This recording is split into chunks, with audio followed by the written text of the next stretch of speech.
15 જેટલા મેજર જે રોગો છે ને એમનો ક્યોર કરી શકાય છે, એટલે કે એનો જડમૂળમાંથી નાશ કરી શકાય છે. માણસને જ્યારે શ્વાસ ચડતો હોય તો આમની ચા બનાવીને પીવામાં આવે તો શ્વાસમાં પણ રાહત થાય છે. પછી બીજા નંબરમાં કોઈને સાંધાના દુખાવા હોય તો સાંધાના દુખાવામાં પણ આમનો ચાય બનાવીને પીવામાં આવે તો રાહત થતી હોય છે. ડાયાબિટીસ છે, કેન્સર કારક જે કોષ હોય છે, કોષનો નાશ પણ આ ખડનો અર્ક કરે છે. તો આ ઘણા. નમસ્કાર, હું છું જોગલ નાથા, મારી સાથે સાગર જોશી. અમે બંને મિત્રો આવી ગયા છે રાજુલામાં. આમ તો ખેડૂતોની ઘણી બધી વાતો અમે તમને કરતા હશે, પણ આજે હું તમને એક ખડ, ઘાસ, ઇંગ્લિશમાં કહું તો ગ્રાસ બતાવીશ, જેની બહુ માર્કેટમાં વેલ્યુ છે અને આજની વૈશ્વિક દુનિયામાં આ લોકો કોઈ વિચાર આની વિશે બહુ કિંમત કરી રહ્યા છે. અને દેશી ભાષામાં તમે મેં મારા બાપ દાદા ખેતી કરતા હશે, જોયો હશે. આ કાચો હોય તે આવો હોય છે અને પાકી જાય ને ત્યારે આવો થાય છે. જો આ દેખાય છે ને, આ પાકી ગયેલો છે. તમે જો આ પાકી જાય એટલે ફૂલ આવે, ફ્લાવરિંગ થાય, બરાબર. ખેતી ઘઉં, મકાઈ, મગફળી શિયાળામાં થાય ને ઉનાળામાં થાય, બંને સિઝનમાં થાય છે. આપણે જે નેદ કહીએ છીએ નિંદામણ ટાઈપનો હોય છે, આપણે આને નિંદામણ ગણી અને કાઢી નાખી છે, પણ માર્કેટમાં આની વેલ્યુ છે. તમે નેટ, ગૂગલ, ઇન્ટરનેટ વાપરતા હોય તો ક્યારેક સર્ચ કરજો. મારી જોડે એક મહેશભાઈ છે, એ ઘણું અવનવું જાણતા હોય છે અને રાજુલામાં રહે છે. મને એને ઘણા બધા ફેસબુકમાં આર્ટિકલ જોયા, લોકો એને વિશે વિચાર્યું, જોયું, પછી મને એમ થયું કે મારે આની તપાસ કરવી જોઈએ. તો હું આજે આવી ગયો છું રાજુલામાં. મહેશભાઈ રામ રામ. રામ રામ રામ રામ. મહેશભાઈ, આ તમે આ દેશી ભાષામાં શું કહો? આપણે જે સૌરાષ્ટ્ર વિસ્તારમાં આને કનેરા તરીકે ઓળખવામાં આવે છે. બરાબર. આ સિઝનેબલ હોય કે બે ટાઈમમાં થાય? ના, 12 મહિના થતું હોય છે. મતલબમાં ખેડૂત કોઈ પણ પ્રકારનો પાક કરે અને એને પિયત આપે ને એટલે આ ખડ નીકળી જ આવે છે. લગભગ મોટા ભાગના બધા વિસ્તારની અંદર થાય છે. હા, બરાબર. તમને આમાં કેમ નજર પડી કે આવું બીજા તમે નાખ્યું પછી બીજા લોકોએ જોયું કે આવું બીજા ઘણા બધા ફોલો કર્યું, ફેસબુકમાં, યુટ્યુબમાં લોકો, તમને કેમ નજરમાં ચડી ગયો? હવે નજરમાં એવું છે કે લુણી એક સાટેડા જેવું આવે છે, એક એ પણ એક ખડ જ છે. પણ એમની માર્કેટમાં કિંમત એમનો જયારે આપણે પાવડર બનાવીને વેચાણ કરીએ ને તો લગભગ 5 થી 6 હજાર રૂપિયા કિલોના મળે છે લુણીનો. હા, લુણીનો ભાવ. અને એના પણ હેલ્થ બેનિફિટ બહુ મોટા પ્રમાણમાં રહેલા હોય છે. એટલે મેં લુણી ખેતરમાંથી લીધી, મારે થોડું એમનું પેસ્ટ કરીને ચામડી ઉપર લગાડવાનું હતું અને સાથે સાથે આ ખડ પણ છે ને મારી સાથે આવી ગયું. એટલે મને આયુર્વેદનો એક કોટ છે મને મગજમાં આવ્યો કે આયુર્વેદના કહેવા પ્રમાણે કે કોઈ પણ વનસ્પતિ કે જે આ પૃથ્વી ઉપર ઉગે છે ને એમના હેલ્થ બેનિફિટ રહેલા હોય છે. એટલે મેં ગૂગલ લેન્સ ઉપર આ જે ખડ છે, કનેરા તરીકે આપણે જેને ઓળખીએ છીએ, એને મેં જયારે સર્ચ કર્યું તો ખબર પડી કે એને ઇંગ્લિશમાં ગુસગ્રાસ તરીકે ઓળખવામાં આવે છે અને આનું સાયન્ટિફિક પણ એક નામ છે એલિયોસાઇન ઇન્ડિકા, એમનું એ સાયન્ટિફિક નામ છે. અને રિસર્ચ કરતો રહ્યો તો ખબર પડી કે માર્કેટમાં આની કિંમત લગભગ 12 થી 13 હજાર રૂપિયા પ્રતિ કિલોના છે. અને જયારે આમનો અર્ક બનાવવામાં આવે ને તો એમના 25,000 રૂપિયા જેટલા તો ખાલી 5 ml ના મળે છે. એટલે આવી બધી મને પણ શરૂઆતમાં સમજણમાં ન આવ્યું, વિશ્વાસ ન આવ્યો, પણ ખૂબ અંદર રિસર્ચ કર્યું ને તો ખબર પડી કે ઇન્ડિયામાં પણ ઘણી બધી એવી કંપનીઓ છે કે ઇન્ટરનેશનલ માર્કેટમાં આમના 100 ગ્રામના પેકેટ કરીને વેચે છે. અચ્છા, તો એ કંપનીઓ આપણા દેશમાં છે? હા, આપણા દેશમાં લગભગ 2 થી 3 એવી કંપનીઓ છે કે ઇન્ટરનેશનલ માર્કેટમાં અને ઇન્ડિયામાં પણ આમનું વેચાણ કરી રહી છે. અચ્છા, તો આનો ઉપયોગ શું થાય છે? હેલ્થમાં ક્યાં કરે છે? આમના ઉપર છે ને વિશ્વના મોટા ભાગના દેશોની અંદર રિસર્ચ થયેલા છે અને ઇન્ટરનેટ ઉપર આમના રિસર્ચ પેપર પણ અવેલેબલ છે. અને એ બધા રિસર્ચ પેપરના કહેવા અનુસાર આ જે વનસ્પતિ છે, આ વનસ્પતિથી 15 જેટલા મેજર જે રોગો છે ને એમનો ક્યોર કરી શકાય છે, એટલે કે એનો જડમૂળમાંથી નાશ કરી શકાય છે. જી હા. અને ખાસ કરીને માણસને જયારે શ્વાસ ચડતો હોય તો આમની ચા બનાવીને પીવામાં આવે તો શ્વાસમાં પણ રાહત થાય છે. પછી બીજા નંબરમાં કોઈને સાંધાના દુખાવા હોય તો સાંધાના દુખાવામાં પણ આમનો ચાય બનાવીને પીવામાં આવે તો રાહત થતી હોય છે. ડાયાબિટીસ છે, કેન્સર કારક જે કોષ હોય છે, કોષનો નાશ પણ આ ખડનો અર્ક કરે છે. તો આ ઘણા બધા બેનિફિટ છે, જે હેલ્થ બેનિફિટ છે, જેના લીધે ઇન્ટરનેશનલ માર્કેટમાં આની કિંમત છે.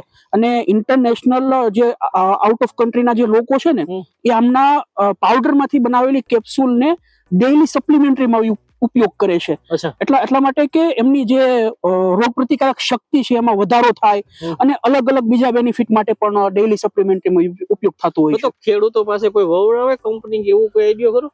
અત્યારે જો ઇન્ડિયાની અંદર 2-3 જે કંપનીઓ છે, મેં મારા રિસર્ચ પ્રમાણે અને એ કંપનીનો મેં જયારે કોન્ટેક્ટ કર્યો તો મને એવું જાણવા મળ્યું કે એ કંપની પાસે ઓલરેડી લગભગ કોઈની પાસે 50 વીઘા, કોઈની પાસે 100 વીઘા જમીનો છે, તો એમની અંદર આ ખડનો છે તે વાવેતર કરી અને એમના જે પ્રોડક્શન લેતા હોય છે અને એનું વેચાણ કરતા હોય છે. ગુજરાતમાં કોઈ આને વિશે કઈ જાણે શું તમે મૂક્યા પછી તમને કેવો પ્રતિક્રિયા? ગુજરાતમાંથી જયારે મેં આના વિશે મેં વિડીયો બનાવી અને આની માહિતી મેં જયારે મૂકીને તો ઘણા બધા લોકોને એવું લાગ્યું કે ભાઈ આવું ના હોઈ શકે. અને પહેલી વખત આપણે જયારે આ એક તો મફતમાં વસ્તુ મળે છે, આપણે ગાય ભેંસો ખાતી હોય છે અને આપણે જયારે કોઈ પણ પાકની અંદર હોય તો આપણે કાઢી નાખતા હોઈએ છીએ, એનું નિંદણ કરતા હોઈએ છીએ. નિંદણ ના કરીએ તો નિંદણનાશક આપણે જે પેલી દવા હોય એનો છંટકાવ કરીને કાઢી નાખીએ. એટલે કોઈ એવું સાચું ન માને કે આના કિલોનો ભાવ 12-13 હજાર રૂપિયા હોય. એટલે મોટા ભાગના લોકોને માઇન્ડમાંથી જતું રહ્યું. ઘણા લોકો એવા હતા, કુરિયસ હતા કે ભાઈ આપણે ખેતીની અંદર કોઈ ભણેલા ગણેલા હોય ને ખેતી કરતા હોય, એવું થયું કે ભાઈ આધુનિક ખેતીમાં કદાચ આવું હોય પણ શકે. તો એમણે પોતાની રીતે રિસર્ચ કર્યું તો એમને જાણવા મળ્યું કે નહીં, વાત તો સાચી છે. તો મને ઘણા બધા લોકોએ કોન્ટેક્ટ પણ કર્યા. એમાંથી સુરેન્દ્રનગર બાજુના ગામના 2 વ્યક્તિઓ હતા, 2 ખેડૂત હતા, આજુબાજુના પાડોશી હતા. એને એવું કીધું કે મહેશભાઈ અમારે આના ઉપર કામ ચાલુ કરવું છે. કરવું શું મારે? એટલે મેં એમને થોડીક એમને પ્રોસેસ સમજાવી, ભાઈ આ રીતે કરો તમે.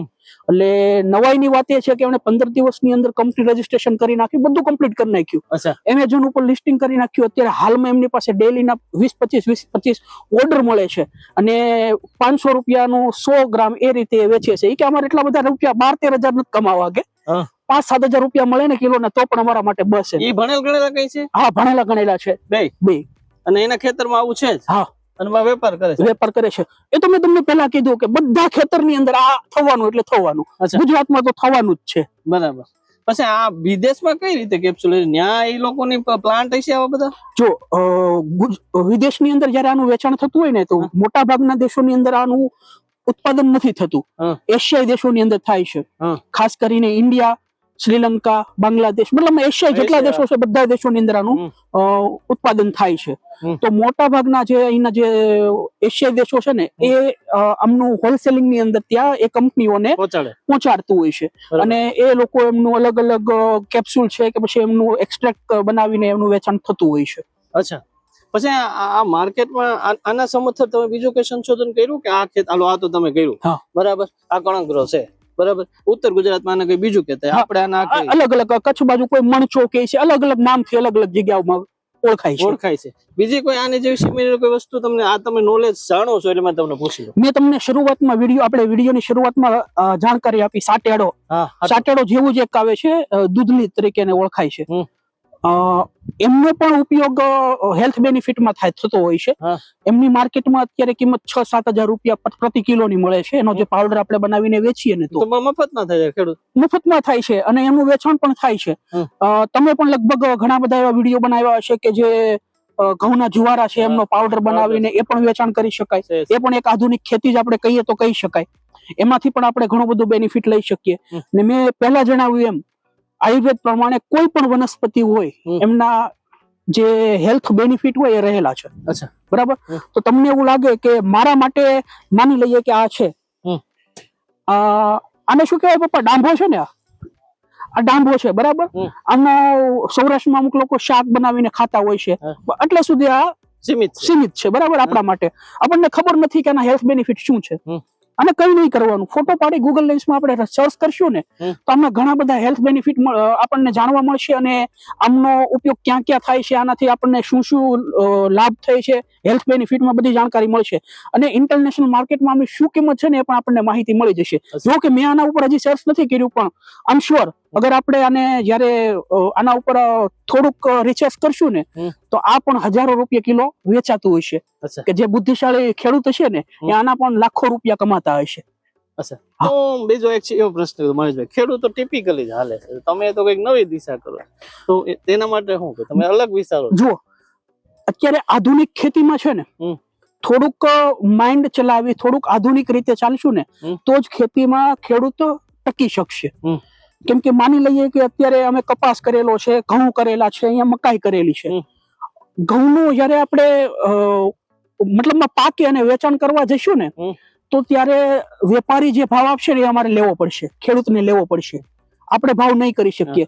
પણ જયારે આપણે આવી આધુનિક ખેતી કરશું, થોડુંક માઇન્ડ ચલાવીને ખેતી કરશું ને તો તમે જે ભાવ નક્કી કરશો ને એ લોકો તમને ભાવ આપશે. ફરી મળશું કોઈ નવા વિચાર સાથે. ત્યાં સુધી રજા આપો. જય જય ગરવી ગુજરાત.